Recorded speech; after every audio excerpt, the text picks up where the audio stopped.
Fox News alert. The New York Times is reporting that Trump has just tapped Florida Senator Marco Rubio to be his Secretary of State. This means Governor Ron DeSantis will now have to pick a senator to fill that vacancy down there in Florida. Rubio ran against Donald Trump in 2016. Now he's in his cabinet. He's going to have a big portfolio. China, Iran, Ukraine, Venezuela, a lot of action. We thought Rick Grinnell had the inside track on state, and I guess maybe he'll wind up somewhere else.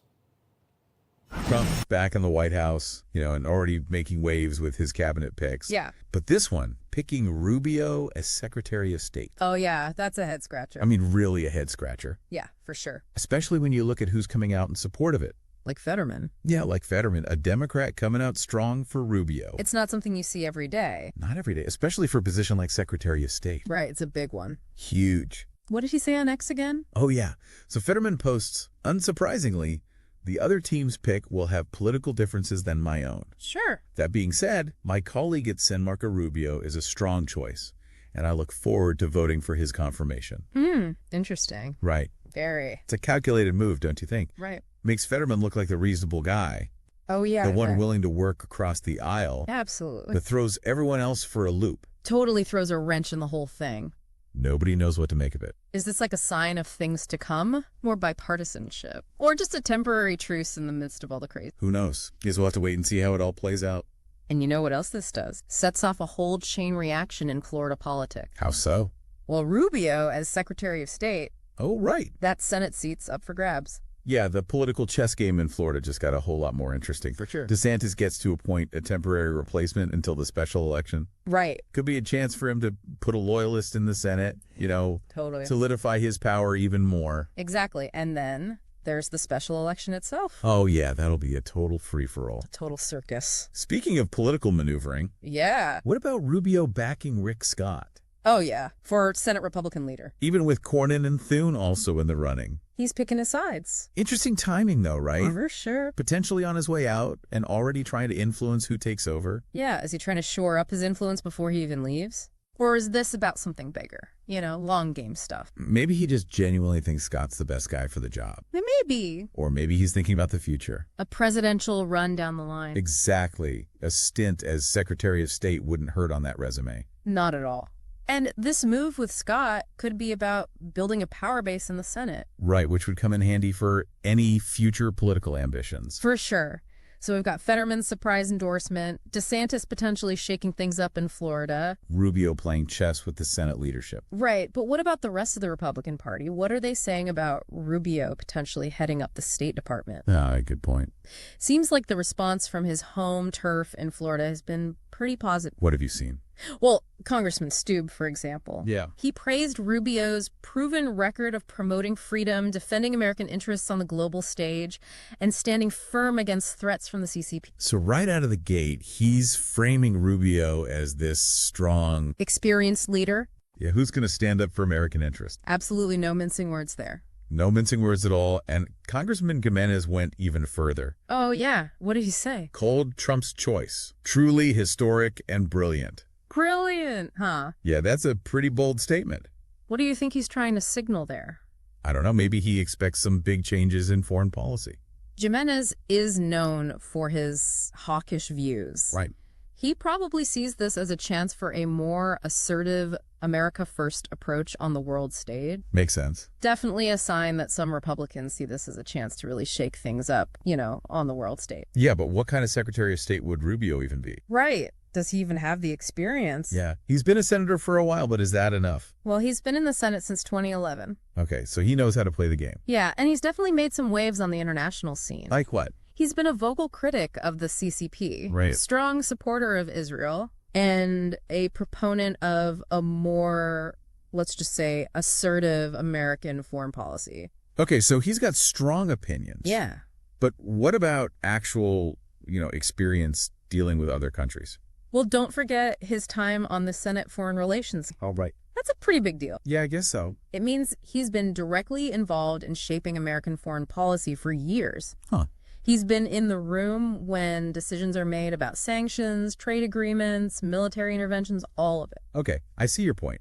But some people say he's all talk. Really? Yeah, they say he makes these big pronouncements, but doesn't really deliver on them. I can see that. It's one thing to talk tough in the Senate, Right. but it's totally different when you're the one actually negotiating with foreign leaders. Yeah. Diplomacy takes finesse. Patience. The ability to build consensus. Exactly. So let's say he gets the job. Okay. What kind of Secretary of State do you think he'll be? Trump's puppet? Or will he try to carve out his own path? Tough to say.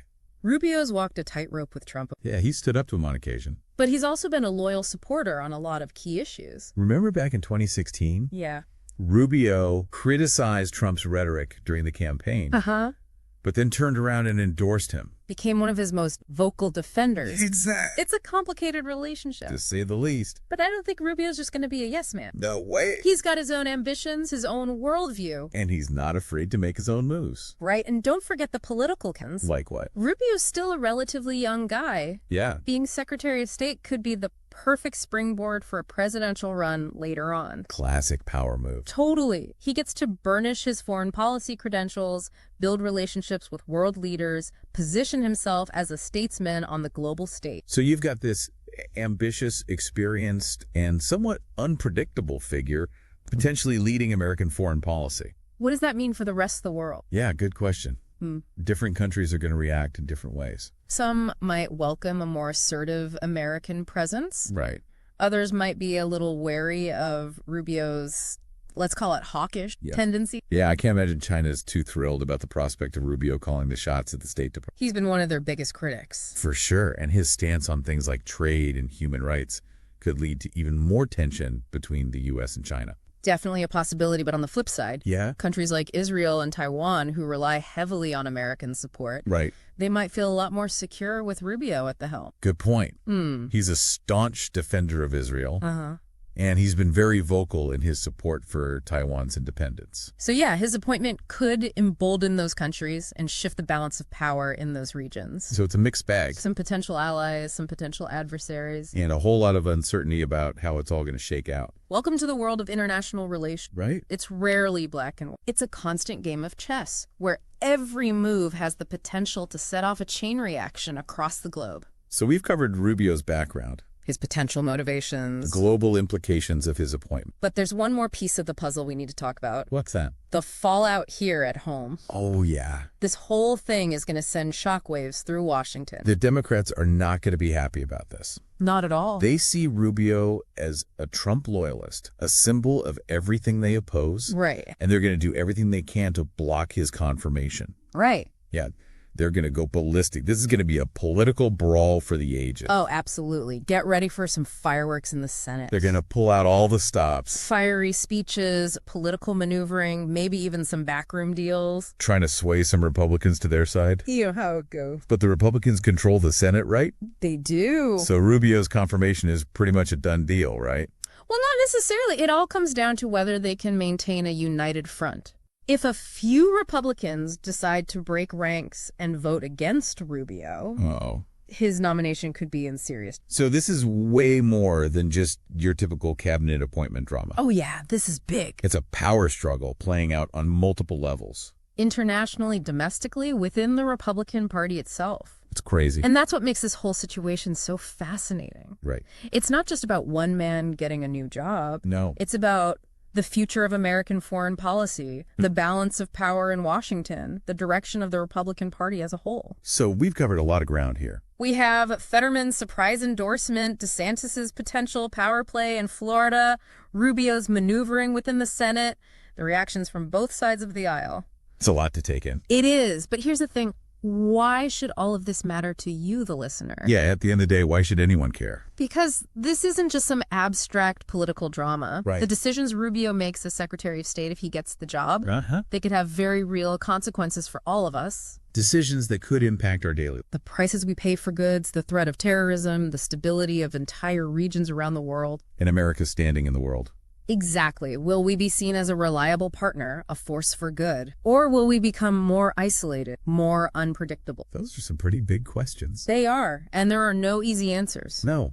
But that's why it's so important to stay informed, to engage in these conversations, to really think critically about the information we're consuming. Because at the end of the day, the future of our country, and the world for that matter, is shaped by the choices we make, both as individuals and as a nation. So as you go about your day, think about these questions. What kind of world do we want to live in? And what role do we want America to play in shaping that world? It'll be fascinating to see how it all plays out. You can say that again. Well, on that note, we're wrapping up this deep dive into the always fascinating, sometimes frustrating world of politics. Until next time, Stay curious, stay engaged, and most importantly, keep asking the tough questions.